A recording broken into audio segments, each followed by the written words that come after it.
पहले मुझे सब कुछ इम्पॉसिबल लगता था, बट गेट ने मुझे ये ट्रांसफॉर्मेशन दिया है कि मेरे को जैसे अभी भी मैं जिस फेज़ पर हूँ, ये नई शुरुआत है, अभी कुछ ख़त्म नहीं हुआ है। तो जैसे अब मैं जो भी कॉलेज जाऊँगी वहाँ पर मुझे कैसे टैकल करना है, बट मुझे गेट में आके पता चला कि कैसे आप पढ़ते हो, कैसे आप डेप्थ में किसी को चीज़ को समझते हो, और कैसे आप टेस्ट देते हो, और कैसे एनालिसिस करते हो, और कैसे आप में पैशंस होना चाहिए।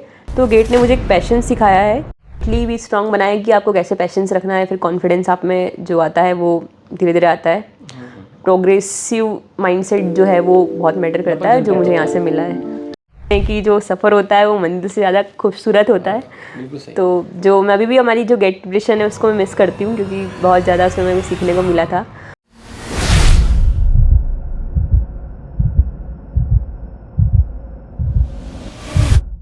चलिए दोस्तों, सेगमेंट 7 की तरफ आगे बढ़ते हैं। और इस सेगमेंट का नाम, जैसे हमने प्रीवियस सेगमेंट में बताया था, इसका नाम है आइडेंटिटी ट्रांसफॉर्मेशन।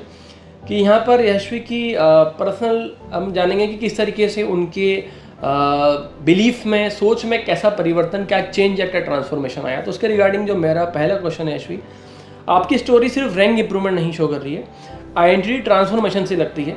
आपने ओल्ड सेल्फ और प्रेजेंट सेल्फ में सबसे बड़ा डिफरेंस क्या देखती हैं? सबसे बड़ा डिफरेंस यही है कि मैं कॉन्फिडेंट हूँ पहले से बहुत ज़्यादा, और एक्सट्रोवर्ट बन चुकी हूँ। पहले मैं बहुत इंट्रोवर्ट थी मैं बोल नहीं पाती थी कुछ भी। और यही है कि जैसे पहले मुझे सब कुछ इम्पॉसिबल लगता था, बट गेट ने मुझे ये ट्रांसफॉर्मेशन दिया है कि मेरे को जैसे अभी भी मैं जिस फेज़ पर हूँ, ये नई शुरुआत है, अभी कुछ ख़त्म नहीं हुआ है। तो जैसे अब मैं जो भी कॉलेज जाऊँगी वहाँ पर मुझे कैसे टैकल करना है, तो वो एक इस जर्नी को देखकर ऐसा लगता है कि जिस तरीके से मैंने यहाँ पर कर लिया, वैसे कहीं ना कहीं मैं वहीं भी कर लूँगी। और बहुत वहाँ पर भी मैं ऐसा सोचा है कि मैं छोटे में, मतलब कम में वो नहीं सेटिस्फाई नहीं होंगी, थोड़ा कुछ अच्छा ही करना है। अच्छा, कुछ स्टूडेंट ऐसा भी सोचते हैं यार 3 साल में तो कोई भी कर सकता है, या फिर आपके आसपास के कलीग्स, या फिर ऐसा भी हम कहें कुछ फैमिली में कि ऐसे रहते हैं जो कहते हैं यार ये बच्ची क्यों इसको इतनी टफ एग्जाम दिला रहे हो पेरेंट्स को, कि यार हिंदी मीडियम से है, कैसे करेगी बच्ची, टाइम कितना लग रहा है इसको। क्या ऐसा कभी आपके लाइफ में फेज आया था? हाँ, बहुत बार आया ऐसा, क्योंकि जब मेरा फर्स्ट टाइम था तब मेरे दोस्त भी जो है हिंदी मीडियम वाले थे, वो लोग भी कहीं भी सेटल हो गए, और वो लोग भी ऐसा लगता था कि हंसते थे वो लोग कि क्या ही कर रही है ये, 2 अटेम्प्ट दे चुकी, तीसरे में क्या हो जाएगा इसका। और काफ़ी 3 साल का लोग मुझे बहुत ज़्यादा ही बोलते हैं। उसका रीज़न ये है, मतलब उसका मैं आंसर ये देना चाह रही हूँ कि जैसे जो लोग, कुछ लोग 1 साल में भी कर लेते हैं, 2 साल में भी कर लेते हैं, बट उनकी बैक स्टोरी कुछ और होती है। तो according to my back story 3 साल कुछ नहीं है, क्योंकि कुछ लोग जेईई में प्रिपरेशन में ड्रॉप लेते हैं, मैंने नहीं लिया। It is my first competitive exam. और मैंने कभी भी मेहनत, मतलब ऐसा है कि मेरे को पहले ये भी नहीं पता था कि मेरे को पढ़ना कैसे। जैसे स्कूल वगैरह में बस जैसे बुक्स वगैरह, फिर जो टीचर्स वगैरह बताते थे वैसा मैं एग्ज़ाम देना और पास होना, नॉलेज वगैरह गेन करने का कुछ ऐसा था नहीं। बट मुझे गेट में आके पता चला कि कैसे आप पढ़ते हो, कैसे आप डेप्थ में किसी को चीज़ को समझते हो, और कैसे आप टेस्ट देते हो, और कैसे एनालिसिस करते हो, और कैसे आप में पैशंस होना चाहिए। तो गेट ने मुझे एक पैशन सिखाया है कि आपको कैसे पैशंस रखना है लाइफ में। कभी कभी ऐसी सिचुएशन आपकी लाइफ में भी आती है जब आप पैशंस खो देते हो। तो एग्ज़ाम एक इवन अपनी जो सेरेमनी हुआ था, अपना फेलिस्ट्रेशन हुआ था, उसमें भी एक कोई स्टूडेंट ने बोला था कि गेट सिर्फ एक एग्ज़ाम नहीं है, एक इमोशन है कि आप कैसे उसके बाद में आप एक इंसान बन रहे हो। अगर आप उसके बाद भी इगोइस्टिक हो, या फिर आप में पैशंस नहीं है, या फिर आप ऐसा बोल रहे हो किसी को कि 3 साल लग रहा है, तो इट्स काइंड ऑफ कि आप नहीं हो उसमें। तो बस यही है कि सबकी बैक स्टोरी डिफरेंट होती है। तो according to my back story, जो मेरा सिचुएशन था उसके अकॉर्डिंग मुझे 3 साल भी लगे, but I am happy, and मैं अपने टाइम पर हूँ, ऐसा नहीं कि मैं पीछे हूँ।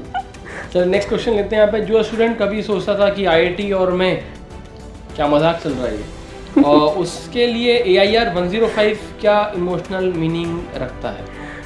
ये सब कुछ ही रखता है लाइफ में, क्योंकि मैंने कभी भी नहीं, क्योंकि वही था कि आईआईटी को भी नाम भी नहीं लेता था। कुछ मेरे दोस्त थे, 1-2 इंग्लिश मीडियम वाले भी थे, CBSE वाले थे, तो वो लोग बोलते थे कि हम लोग जेईई की प्रिपरेशन कर रहे हैं। तो जैसे मेरे दोस्त हैं तो वो बोलते थे कि यार ये तो कर रहे हैं, ये लोग कर लेंगे, जेईई वगैरह कर लेंगे, बट अपन ना क्या है, अपन नहीं कर पाएंगे तो वो थोड़ा सा उस सर्कल से बाहर निकलना और फिर जैसे वही है ट्रांसफॉर्मेशन और फिर यहाँ पर आना, ये एक बहुत ही मतलब एक यहाँ से बहुत लोग बाहर जाते हैं मैं देखती हूँ, तो एक वो भी मोटिवेशन रहता है क्योंकि जो सीनियर्स थे वो वापस आके मिलते हैं तो उनको देख के भी लगता है कि हम भी वापस जैसे ये लोग की लाइफ चेंज हुई है। बिल्कुल, जैसे यहाँ पर एक कल्चर की तरह रहता है।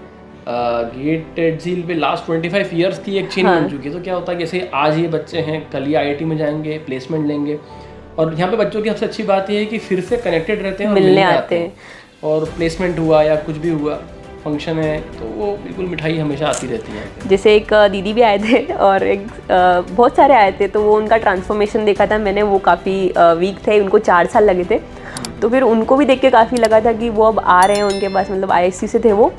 तो मतलब ये कि जो टोटल सर मैम का बिहेवियर है बच्चों को लेकर, लाइक ऐसा नहीं है कि आप टीचर या फिर स्टूडेंट वाला है, ये लोग बहुत ज़्यादा आपको इन्वायरमेंट क्रिएट कर देते हैं, उसमें ऐसा लगता है कि हाँ कुछ तो आपका बहुत ही अच्छा होने वाला है।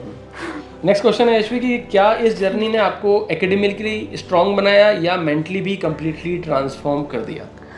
दोनों ही किया है, क्योंकि एकेडमिकली भी जैसा मैं बताती हूँ कि प्लेसमेंट वगैरह में भी काम आता है, और आपका तो टॉप कॉलेज से तो टॉप ही कॉलेज होता है, Tier 1 कॉलेज होता है, और साथ में ही मेंटली भी स्ट्रांग बनाया कि आपको कैसे पेशेंस रखना है, फिर कॉन्फिडेंस आप में जो आता है वो धीरे धीरे आता है।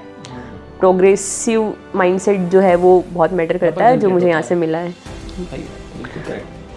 और सेगमेंट 7 का लास्ट क्वेश्चन दोस्तों, यहाँ पर मेरा एक क्वेश्चन है कि आज जब आप पीछे मुड़कर देखती हैं तो किस चीज़ पर सबसे ज़्यादा प्राउड फील करती हैं? रैंक पर, प्रोसेस पर, या अपने कमबैक पर? सबसे पहला तो कमबैक है और प्रोसेस भी है, क्योंकि प्रोसेस में मेरे पेरेंट्स वगैरह भी साथ में थे। प्रोसेस भी बहुत डिफ़िकल्ट, ऐसा बोलते हैं कि जो सफ़र होता है वो मंजिल से ज़्यादा खूबसूरत होता है। तो जो मैं अभी भी हमारी जो गेट प्रिपरेशन है उसको मैं मिस करती हूँ, क्योंकि बहुत ज़्यादा उसमें मेरे को सीखने को मिला था। और जो कमबैक है वो भी है, क्योंकि मेरा ऐसा ही था कि अगर मेरा रैंक नहीं आया, मैं अब और तो नहीं लेती ड्रॉप, बट काइंड ऑफ एक ऐसा था कि मुझे IIT ISC जाना है, क्योंकि मैंने ठान लिया था एक चीज़ में, अगर कुछ पकड़ लिया था तो मेरे को ऐसा लग रहा था कि मैं करके ही छोड़ूँ इसको अब।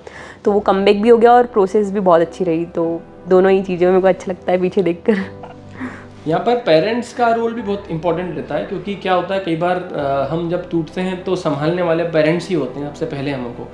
तो पेरेंट्स का सपोर्ट दिख ही रहा है हमें कि पेरेंट्स ने काफ़ी ज़्यादा सपोर्ट करा, और उनका एक मेंटल और एक स्टेबिलिटी प्रोवाइड करते हैं, मेंटल स्ट्रेंथ प्रोवाइड करते हैं बच्चों को।